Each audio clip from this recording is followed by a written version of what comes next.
دوست نہیں رکھتا۔ جن مسلمانوں سے خواہ مخواہ لڑائی کی جاتی ہے ان کو اجازت ہے کہ وہ بھی لڑیں، کیونکہ ان پر ظلم ہو رہا ہے، اور اللہ ان کی مدد کرے گا، وہ یقیناً ان کی مدد پر قادر ہے۔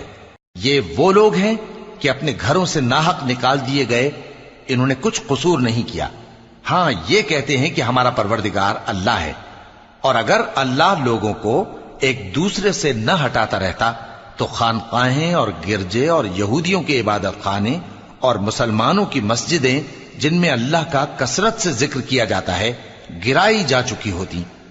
اور جو شخص اللہ کی مدد کرتا ہے اللہ اس کی ضرور مدد کرتا ہے، بے شک اللہ توانا ہے، غالب ہے۔ یہ وہ لوگ ہیں کہ اگر ہم ان کو ملک میں حکومت دے دیں تو نماز قائم کریں اور زکوٰۃ ادا کریں اور نیک کام کرنے کا حکم دیں اور برے کاموں سے منع کریں، اور سب کاموں کا انجام اللہ ہی کے اختیار میں ہے۔